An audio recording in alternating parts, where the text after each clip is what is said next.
Nah, jadi banyak orang sepasang kekasih ini menikah pasti menginginkan suatu keluarga yang bahagia.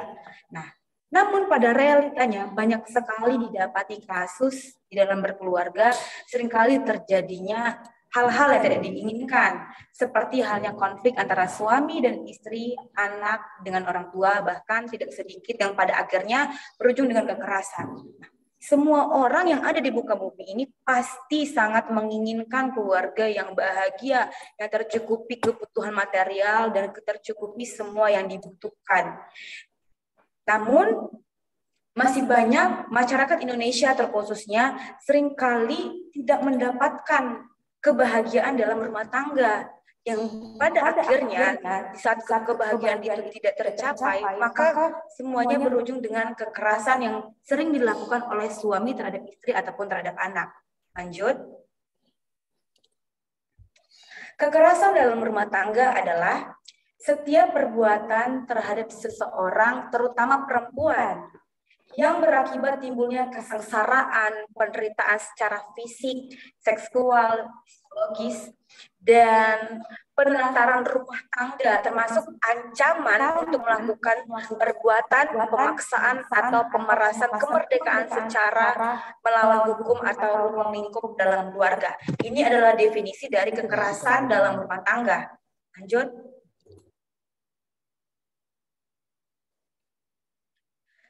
Setelah kita mengetahui definisi dari kekerasan dalam rumah tangga, terdapat di slide ini bentuk-bentuk kekerasan dalam rumah tangga. Nah, jadi dari sekian banyak bentuk kekerasan, kami hanya mengambil 3. Yang pertama itu kekerasan fisik. Nah, apa itu kekerasan fisik? Kekerasan fisik adalah perbuatan yang mengakibatkan rasa sakit, jatuh sakit, atau luka berat. Perilaku kekerasan yang termasuk dalam golongan ini antara lain adalah seperti contohnya itu kekerasan fisik itu seorang suami ataupun istri menampar, memukul, meludahi, menjambak. Nah, kalau kekerasan fisik ini lebih ke fisik, lebih ke tindakan. Nah, kalau dia sering ke fisik itu sering terjadi bekas, baik itu dipukul di pipi terjadi bekas, contohnya tuh 5 jari itu bekas, atau di bagian-bagian tertentu yang dimana kekerasan itu dilakukan. Nah, kekerasan yang kedua itu adalah psikologi. Apa kekerasan psikologi itu? Kekerasan psikologi termasuk dengan penganiayaan secara emosional. Nah, seperti menghina, memberikan komentar-komentar yang tidak disukai atau menyakitkan, merendahkan harga diri dari suami atau si istri, dan menakut-nakuti. Nah, ini adalah lebih ke pikiran. Dia tuh enggak memukul, tapi dia lebih berkata-kata sehingga mental si istri atau si suami ini kena. Nah, itu adalah kekerasan dari yang dilakukan kekerasan psikologi. Nah, yang ketiga itu kekerasan ekonomi. Kekerasan ekonomi ini contohnya itu seorang suami yang pemalas, di mana istrinya ini bekerja dan dia hanya bisa meminta. Apabila istrinya ini tidak memberikan uangnya, maka dia itu memukul. Nah, jadi apabila dia dipukul, istrinya menjadi takut, sehingga apa yang sudah dicari oleh si istri akan menjadi milik suami. Nah, ini adalah termasuk kekerasan ekonomi, yang dimana si suami atau si istri memeras salah satu dari antara kedua pihak yang dimana mencari, dan ada satu pihak yang dirugikan. Nah, ketiga ini adalah bentuk kekerasan dalam rumah tangga yang sering terjadi. Di balik adanya beberapa kekerasan, pastinya ada faktor-faktor kenapa sih kekerasan itu terjadi dalam rumah tangga. Nah, pada umumnya kekerasan terjadi itu sering dilakukan oleh para kaum Adam atau para lelaki, yang dimana mereka sewenang-wenang, sering terjadi sewenang-wenang melakukan kekerasan kepada perempuan. Itu sangat-sangat sering terjadi, bahkan di media sosial, di berita-berita sudah sangat sering terjadi, karena laki-laki menganggap bahwa perempuan adalah kaum yang lemah. Nah, tapi bersyukurnya untuk mereka yang sudah mengerti jati dirinya, dia lebih menghargai perempuan. Lanjut ke topik pembahasan. Nah, dari beberapa bentuk kekerasan, terdapat faktor-faktor yang mempengaruhi atau yang memicu terjadinya kekerasan tersebut. Yang pertama, adanya hubungan kekuasaan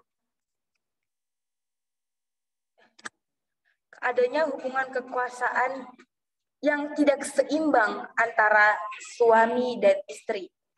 Jadi ketidakseimbangan ini apa?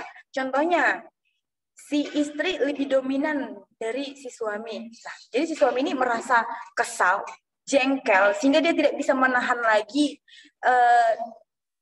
tidak bisa lagi menahan amarahnya terhadap dominasi dari si istri ini, sehingga ia melakukan kekerasan. Nah, itu adalah faktor dari kekuasaan yang tidak seimbang. Yang kedua itu ketergantungan ekonomi. Nah, seperti saya jelaskan di awal, di mana kaum Adam itu sering melakukan kekerasan terhadap istri atau kaum Hawa itu karena mereka berpikir bahwa kan saya yang bekerja, kan si istri hanya meminta. Jadi karena si istri ini mendapatkan uang dari si suami, jadi suami ini semena-mena dengan si istrinya dengan melakukan kekerasan. Nah, itu adalah faktor yang kedua dari kekerasan yang sering dilakukan dalam rumah tangga. Faktor yang ketiga adalah kekerasan sebagai alat untuk menyelesaikan konflik. Nah, dari sekian banyak konflik percekcokan adu mulut antara rumah tangga, di dalam rumah tangga, seringkali terjadi kekerasanlah yang menjadi alat untuk memberhentikan percekcokan yang telah terjadi. Jadi, dengan adanya kekerasan, si istri ataupun si suami tidak lagi melanjutkan percekcokan atau perdebatan yang sedang terjadi pada saat itu. Nah, itu adalah beberapa faktor dari mengapa sih kekerasan itu sering terjadi di dalam rumah tangga. Yang faktor keempat itu adalah persaingan, yang keempat itu adalah kelima adalah frustasi. Nah, frustasi ini apa? Pasti kita udah mengerti frustasi ini apa. Dia seorang laki-laki apabila ia tidak nyaman dengan keluarganya, pasti dia frustasi. Nah, seringkali terjadi laki-laki ini melampiaskan frustasinya ini dengan cara meminum obat-obatan atau meminum minuman keras. Nah, setelah lelaki ini meminum minuman keras, sehingga dia apabila seseorang telah meminum minuman keras, ia tidak akan mengingat lagi apa yang terjadi. Contohnya itu, ia tidak ingat apabila pada malam itu dia memukul istrinya, ia tidak ingat apabila pada malam hari itu dia memukul anaknya. Nah, jadi ini adalah beberapa alasan mengapa sering terjadi kekerasan dalam rumah tangga. Lanjut.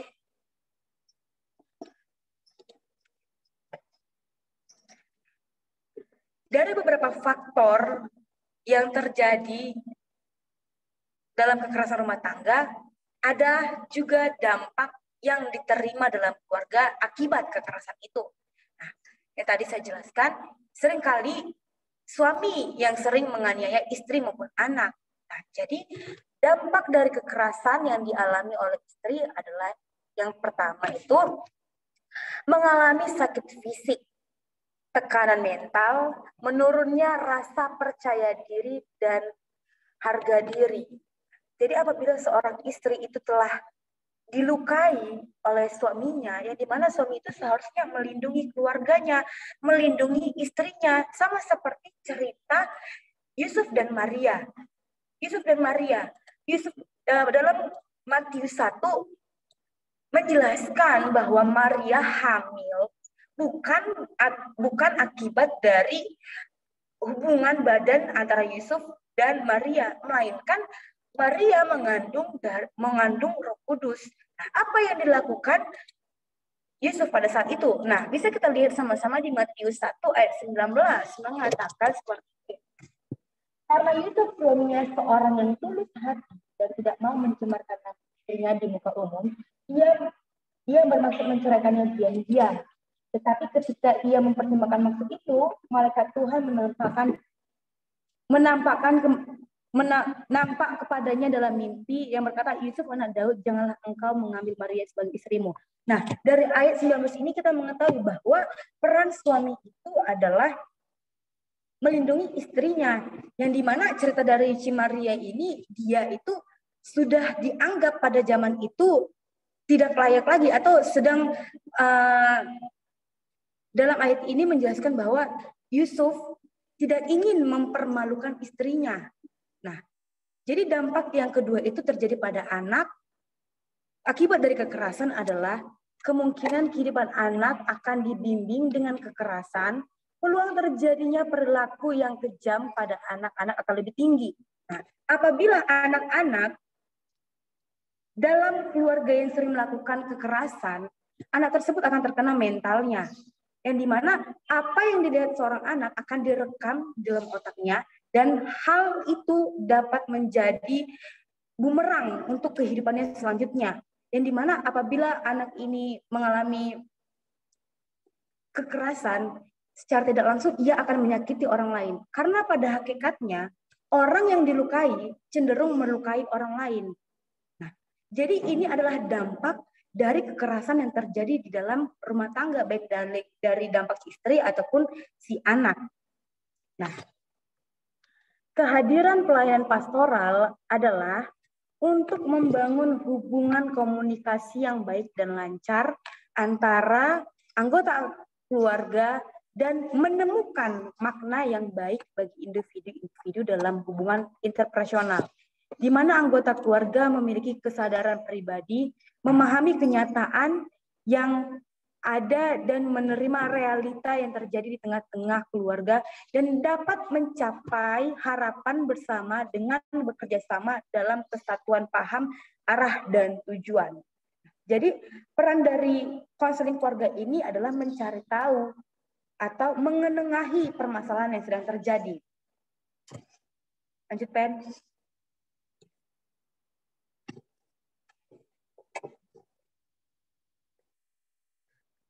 Prinsip-prinsip konseling keluarga. Nah, yang pertama itu adalah sasaran layanan. Apa itu sasaran layanan? Nah, sasaran layanan ini adalah konseling keluarga itu melayani semua individu anggota keluarga. Nah, namun pelayanan ini dilakukan dengan secara individu. Nah, jadi ini konseling keluarga itu tanpa memilih latar belakang dari keluarga tersebut. Yang namanya konseling keluarga, apalagi ini konseling tentang kekristenan, kita sebagai para konselor seharusnya tidak memandang bulu dari setiap orang yang ingin kita konseling, mau itu dia kaya atau miskin, atau dia sedang kondisi yang tidak baik-baik saja, ataupun kita lagi ada masalah pribadi. Jadi kita mengesampingkan masalah kita dan kita lebih mengutamakan kepentingan orang. Nah, itu adalah pertama prinsip dari konseling keluarga. Nah, yang kedua itu adalah prinsip berkaitan dengan permasalahan individu. Nah, seperti yang prinsip pertama itu, prinsip kedua sampai yang kelima adalah suatu kesatuan dari beberapa prinsip konseling keluarga, yang dimana selain dia prinsip sarana layanan itu, prinsip kedua itu adalah prinsip berkaitan dengan permasalahan individu. Dan prinsip ketiga itu berkaitan dengan program layanan. Yang keempat itu prinsip personalisasi dalam keluarga. Nah, maksudnya personalisasi ini adalah seorang konseling keluarga atau konselor keluarga harus menjaga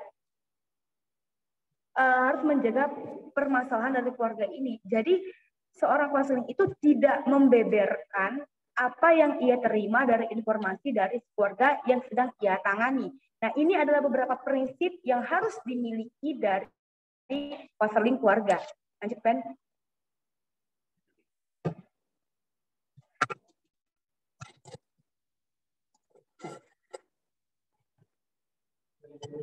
Sabar. Konseling pastoral terhadap kekerasan rumah tangga. Di dalam teologi perkawinan sudah sangat jelas bahwa yang menjadi dasar dari perkawinan adalah cinta kasih Allah, di mana Allah yang mempersatukan laki-laki dan perempuan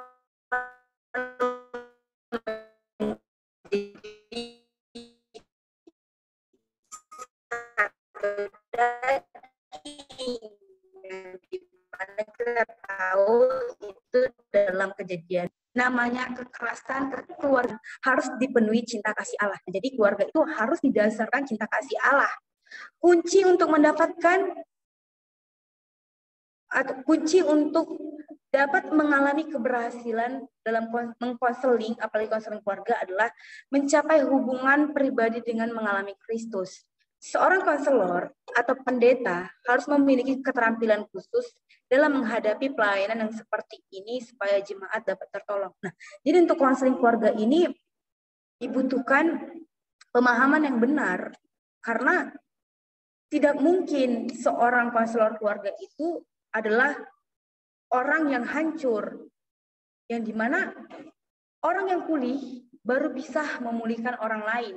Karena kalau keluarga kita aja yang sebagai konselor ini tidak beres, bagaimana bisa kita memulihkan keluarga-keluarga mereka yang tidak beres? Nah, itu adalah penjelasan dari peran dari konseling keluarga. Selain itu, hal apa sih yang harus dilakukan sebagai seorang konselor keluarga? Yang pertama itu membuka komunikasi. Dalam menangani kasus kekerasan dalam keluarga yang dilakukan oleh ayah khususnya, pendeta atau konselor harus berkomunikasi baik dengan konseli atau dengan korban atau dengan orang yang melakukan kekerasan. Jika ada seorang ibu yang dalam keluarganya mengalami kekerasan, maka seorang konselor harus melakukan komunikasi dengan maksud dan tujuan untuk dapat membuat jemaat atau konseli dapat merasa diperhatikan. Nah, jadi tugas kita sebagai konselor itu adalah pertama membuka komunikasi, menanyakan kabar kalau seorang gembala, yang dimana seseorang yang mengalami kekerasan itu perlu diperhatikan, perlu dipertanyakan bagaimana keadaannya. Nah, yang kedua itu setelah kita membuka komunikasi, yang dilakukan yang kedua adalah menjadi pendengar yang baik serta dapat dipercaya. Nah, semua konselor itu tugasnya kurang lebih hanya mendengar, menjadi pendengar yang baik, mengamati, dan menjadi penjaga rahasia yang dapat dipercaya. Karena khususnya dalam ranah keluarga, semua orang tidak ingin masalahnya dibeberkan sampai ke gereja atau sampai diketahui orang lain. Sebagai seorang konselor, kita harus dapat dipercaya, kita harus dapat memberikan waktu kita secara khusus untuk mendengarkan, untuk mencari tahu, atau untuk lebih mendekatkan diri kepada keluarga yang bersangkutan, yang mengalami kekerasan khususnya. Nah, yang ketiga adalah melakukan bimbingan bina keluarga. Nah, zaman sekarang itu udah sangat banyak seminar-seminar keluarga, kayak seminar-seminar keluarga. Bagaimana sih cara agar keluarga bahagia, yang dimana seorang istri harus mengerti perannya, seorang suami harus mengerti perannya, dan bagaimana cara mereka melakukan peran mereka dalam keluarga sehingga mereka dapat menjadi keluarga yang bahagia. Nah, setelah kita mengetahui apa yang dibutuhkan dari keluarga yang sedang mengalami kekerasan atau korban, baik itu istri, anak, kita sebagai konselor harus mengajak mereka, menuntun mereka, membawa mereka untuk mengikuti kurang lebih. Kalau di gereja kita tidak ada konseling keluarga atau tidak ada seminar tentang keluarga, kita bisa mengajak mereka untuk melakukan konseling atau melakukan seminar, mendengarkan seminar kurang lebih, agar mereka mengerti perannya dan apa yang harus dilakukan mereka saat mereka mengalami penganiayaan, mengalami kekerasan dalam keluarga mereka. Ben. Dan yang terakhir, kesimpulan. Kesimpulan dari presentasi kami adalah adanya pelayanan pastoral keluarga memberikan kontribusi bagi kesehatan mental, kesehatan. Dengan demikian, konseling keluarga merupakan suatu bentuk yang diperlukan untuk mencegah penyakit mental dan rohani yang merupakan suatu bentuk yang diperlukan untuk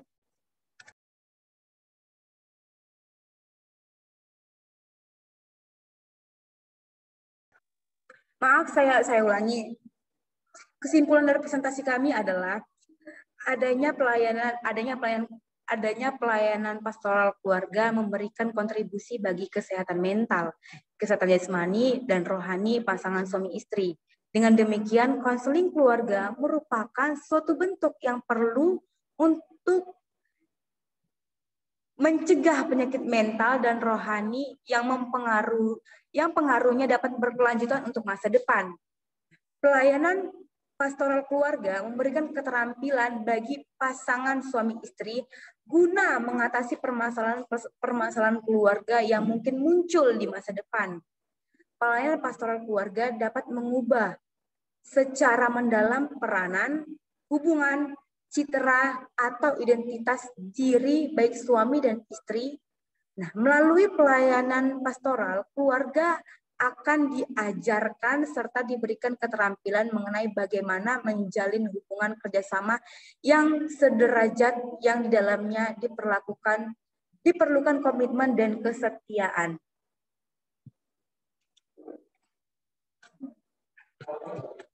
Baiklah, sekian presentasi dari kelompok 1 tentang kekerasan keluarga. Terima kasih. Oke, berikan tepuk tangan buat teman-teman. Buat